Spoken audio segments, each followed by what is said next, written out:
A paz de Jesus, a alegria de Maria esteja no seu coração, tudo bem? E que o triunfo do Imaculado Coração de Maria aconteça sobre nós. Eu não sei quando você vai assistir esse vídeo, mas nesse momento nós estamos em janeiro de 2020. Há poucos dias atrás, acabamos de sair da grande festa da Mãe de Deus, a Theotokos. E a igreja reconhece Maria como Mãe de Deus espetacular. Meu povo, você sabe muito bem da nossa comunidade e do meu ministério. Em 2012, nosso carisma pela primeira vez ultrapassou as terras brasileiras e foi alçar voo nas terras asiáticas. Minha primeira missão internacional foi em 2012 e eu fui nada mais nada menos que para o Japão. Posei em Tóquio, alugar uma van, nós ficamos 15 dias pregando de cidade em cidade. Foram um total de 17 pregações. A gente andava 200, 300 quilômetros, reunia os cristãos daquela região, achava ali 30, 40 pessoas, eu fazia 2, 3 pregações, andava mais 200 quilômetros, achava ali mais 40, 50 pessoas, eu fazia mais 2, 3 pregações. No total, nós andamos 2.000 quilômetros em 15 dias, fizemos 17 pregações. O Japão é do tamanho do estado de São Paulo e tem mais ou menos 12 estados ou 12 dioceses e nós fomos em 6 ou 7 delas. Ou seja, eu cortei mais da metade do Japão pregando o evangelho. O que me chamou a atenção nessa época? Porque essa turnê foi denominada por eles lá de Faça Tudo o que Ele Vos Disser. E interessante que 2012 era o ano do dragão para eles lá. E eu fui lá pregar sobre Nossa Senhora por onde eu passava. Uma pressão espiritual gigante. Alguns dias eu lembro que ainda tinha que falar aqui no Brasil pelo Skype, no computador, uma diferença de fuso horário maluca. Lá eu acabei adoecendo, teve lugares que a gente não conseguiu pregar por causa de nevasca, eu peguei menos 14 graus lá. E nesse processo todo tinha dias que eu chorei querendo vir embora, porque a pressão espiritual no ano do dragão, você pregar sobre Nossa Senhora, foi uma coisa maluca. E por causa de um dia que cancelou uma pregação devido à nevasca, eu acabei chegando 300 quilômetros de uma cidade chamada Akita. E eu queria conhecer Akita, embora hoje eu tenha muito mais interesse que naquela época, porque eu só ouvi falar naquela época e hoje eu entendo melhor o contexto. E por causa da nevasca a gente não foi em Akita. O que é que aconteceu em Akita? Nossa Senhora apareceu lá para umas monjas no mosteiro feminino e ela começou a dar mensagens para uma freira até então surda, porque durante as mensagens essa freira foi curada. E o nome dessa freira é Agnes, eu acho que Sasagawa, alguma coisa assim, mas é Agnes. E além das mensagens que começaram em 1973, foi uma sequência de 3 mensagens, depois deu mais umas e cessou. Essas mensagens estão aqui, ó, no livro do Padre Gobi, do Cenáculo. Você vai encontrar aqui, acho que 2 ou 3 dessas mensagens de Akita. E então houve essas mensagens, umas mensagens assim muito fortes, falando sobre o final dos tempos, falando sobre tudo que a igreja ia passar. E lá no mosteiro havia uma imagem maciça de madeira, onde Nossa Senhora começou a chorar sangue. E você sabe como é que é japonês, né? Então, os japoneses e outros países foram lá, estudaram, ateus, céticos, cientistas, estudaram e atestaram cientificamente que o sangue que saía da imagem de madeira maciça era humano. E Nossa Senhora realmente chorava sangue naquele lugar.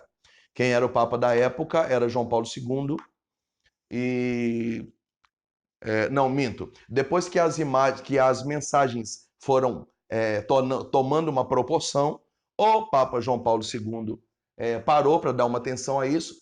O prefeito da Congregação da Fé era Ratzinger, depois Bento XVI, hoje é emérito, e a igreja atestou embaixo, assinou embaixo das mensagens que Nossa Senhora deu em Akita. Interessante que são mensagens muito pesadas e a igreja atestou.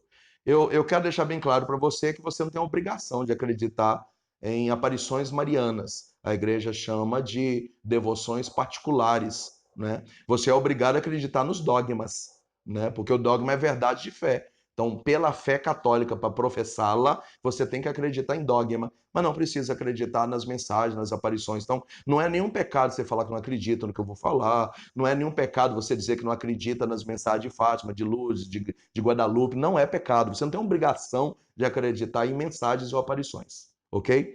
Isso é fé católica. Mas a igreja atestou essas mensagens. Tudo bem, as mensagens estão aqui, tem gente que propagou, tem gente que não propagou. O detalhe, meu povo, é que no dia 6 de outubro de 2019, agora, janeiro, dezembro, novembro, outubro, 3 meses atrás.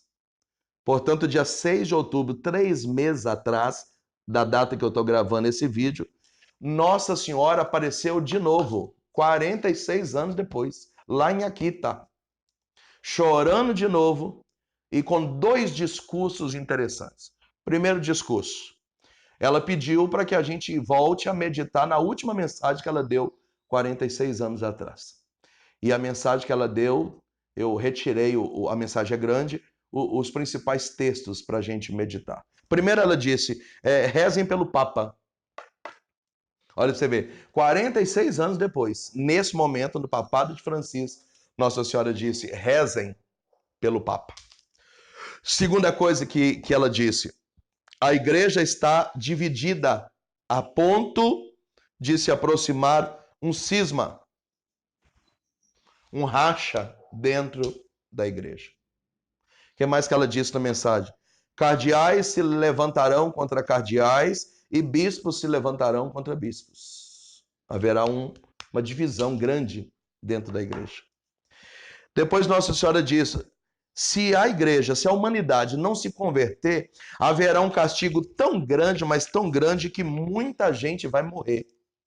E os que ficarem vivos invejarão os mortos, de tamanho será a desolação sobre a terra. Meu Deus, reza pelo Papa, a igreja está dividida, nós estamos à beira de um cisma, de dentro da igreja haverá um racha, nós ficaremos brigando entre nós mesmos, e se a gente não se converter, haverá um castigo tão grande que vai morrer muita gente. E já está morrendo muita gente. E os vivos invejarão os mortos, porque tamanho será a desolação sobre a terra. Só que ela vem oferecer na mensagem, além de relembrar 46 anos atrás, nessa aparição, ela vem dizer, primeiro, rezem o rosário penitente, colocando cinza na cabeça, né? Na prática, eu não sei mesmo como que isso vai acontecer, porque a igreja aplica a cinza na quarta-feira de cinza, né? Então, não é comum isso. Mas eu já conheço 2 padres muito marianos que estão abençoando cinzas e pedindo às pessoas que internamente em casa coloque cinza na cabeça em sinal de penitência, igual no Antigo Testamento, igual nós fazemos na quarta-feira de cinza, e reze o rosário penitente, com penitência, de joelhos, com confissão em dia, com cinza na cabeça. Eu, na prática, não sei se isso pode, se não pode, se é litúrgico, se não é. Não sei mesmo. Mas Nossa Senhora diz, rezem o rosário penitente, ou penitencial, né?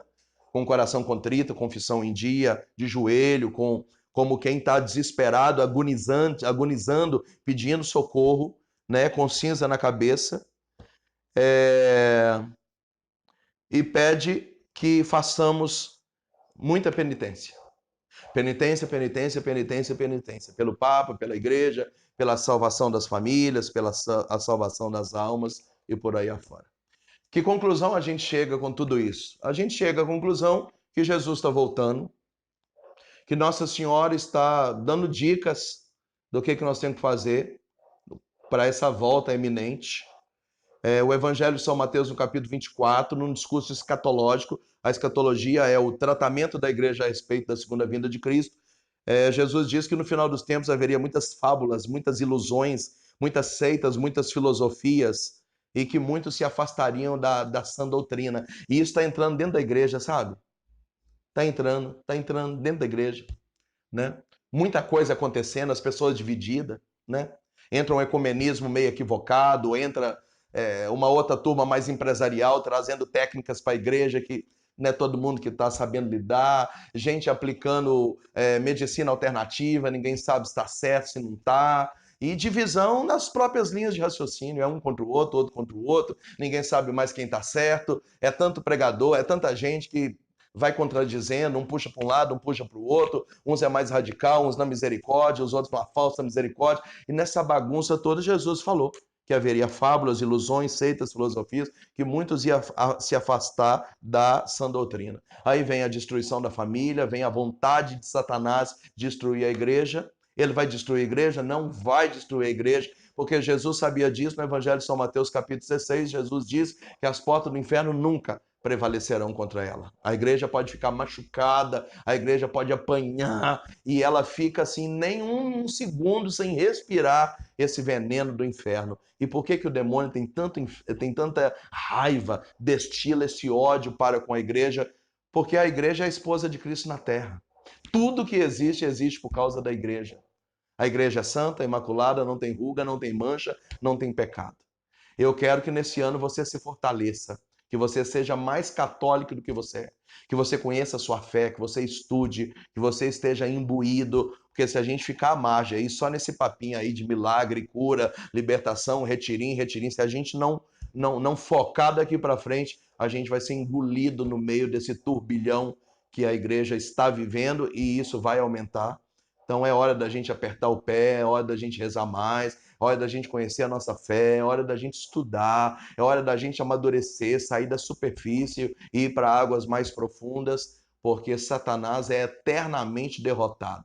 Tudo que ele quer é nos convencer dessa derrota. Mas nós não convenceremos, porque a igreja é vitoriosa, porque ela é esposa de Cristo ressuscitado e vitorioso, e nós católicos somos lavados nas águas do batismo e ressuscitados com Cristo. Então, em nome de Jesus, se você está afastado da igreja, volta. Se você magoou por alguma coisa, volta. Se alguma coisa tirou você do caminho da verdade, volta. Você que me escuta e está balançado entre uma igreja e outra, volta para a nossa igreja, porque as portas do inferno nunca prevalecerão contra ela. Viva Nossa Senhora, viva as mensagens de Akita, viva a Igreja Católica e viva a nós, que queremos ficar de pé até o final, como uma coluna dessa igreja verdadeira, para quando Jesus voltar para buscar essa igreja, ou nós íamos a ele até a morte, nós tenhamos sido honrados na missão que Deus nos deu. Beijo, te amo.